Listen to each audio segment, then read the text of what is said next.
Hey, what's up guys? How are you? Today's video comes from The Making of Star Wars Revenge of the Sith by J.W. Rinsler. May he rest in peace. Now, today's video, as promised, is going to talk about what George would have done if he went to a marketing team for the prequel trilogy.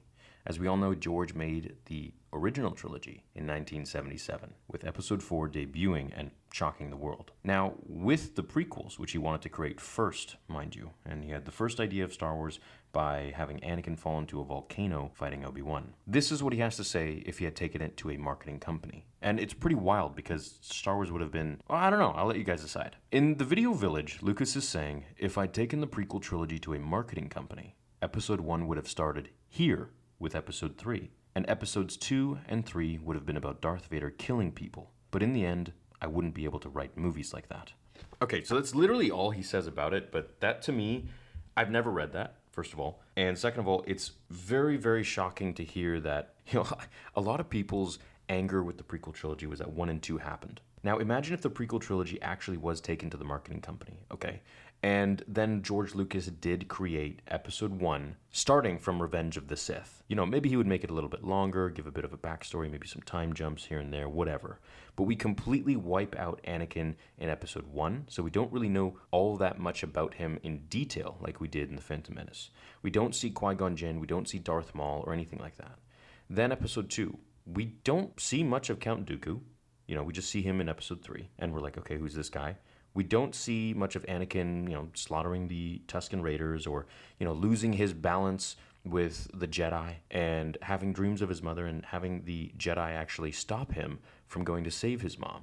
There's so many different avenues that we were able to see and witness within the first 2 films that I think are so fundamentally important in understanding the prequel trilogy, not only with the characters, but also with the war and the politics, which is fundamental for grasping how intelligent, patient, and sinister Palpatine was. Mind you, if we also did that, we may not have even gotten the Clone Wars, or we might have, that would have been probably extremely refreshing because it would have shown everything right before Episode 3, which many people would have been very interested about. Now, as for, Episode 2 and 3 consisting of Vader just killing people, he could be going on some sort of a crusade to find Jedi from Order 66. That is very possible. That's probably what George Lucas had in mind.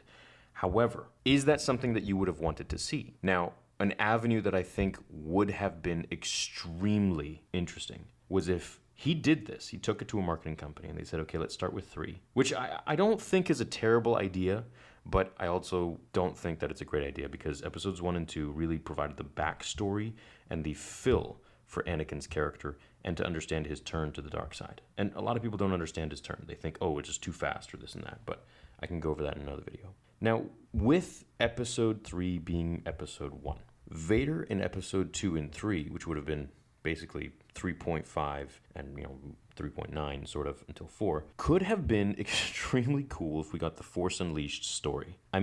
That could have been a reality where Starkiller was created, where Vader, in the game, we start off as Vader and he's just on Kashyyyk killing Wookiees.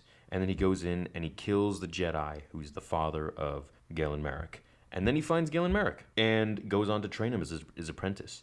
And then Episode 3 would be the final end of that whole story, where we would maybe take a different ending and Galen Marek would probably have to die.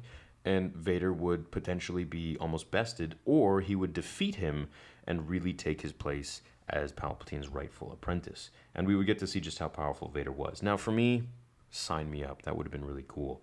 But at the expense of losing Episode 1 and Episode 2, I just don't see it happening. I don't think it would be a good choice just to see, more stories of Vader, which I want, but, that's why I'm making the fan film.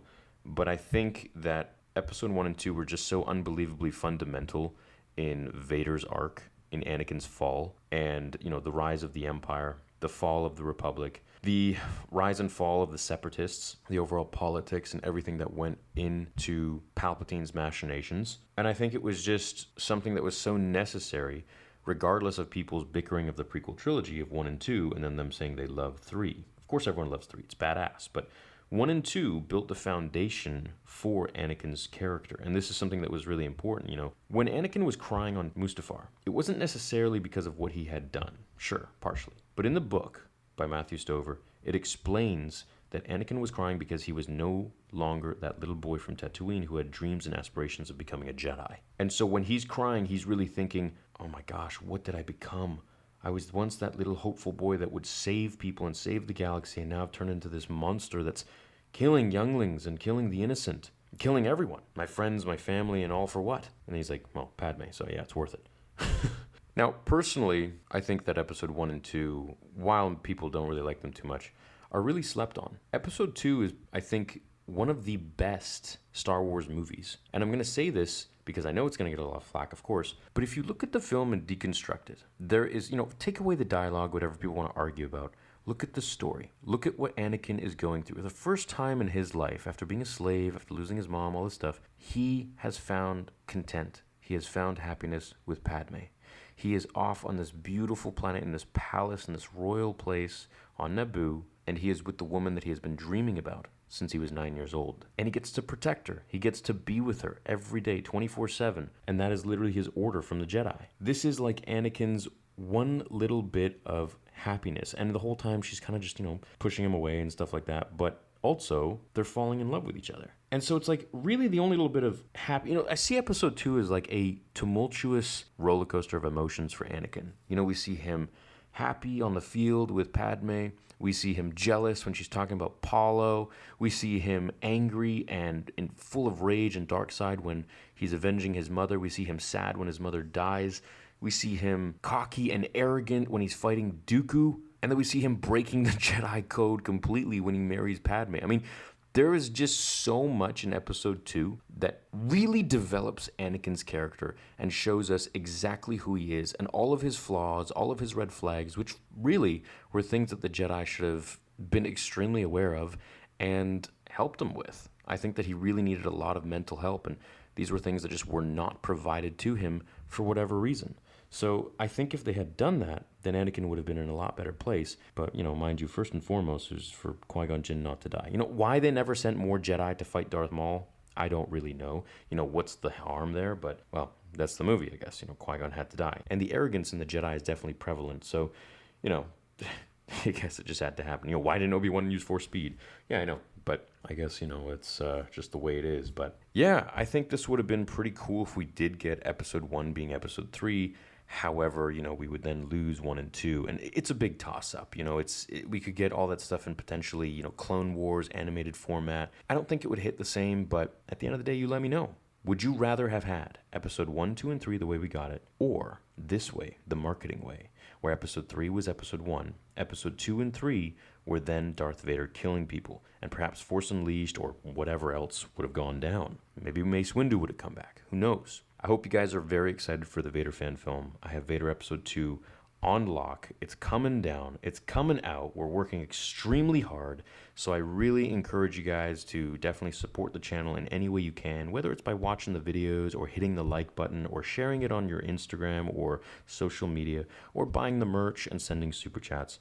I greatly appreciate it. I promise you, when this fan film comes out, it will absolutely blow the minds of every Star Wars fan. Even if you don't like my content or my channel, I guarantee that you will definitely enjoy this film. Not to mention Vader Episode 3, which will change the way you see Star Wars entirely, I think. And it will change Darth Vader indefinitely. In a good way, of course. Thank you so much for your time today and watching today's video. Definitely check out the merch shop down below in the description.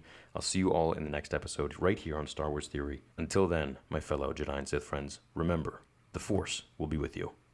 Always.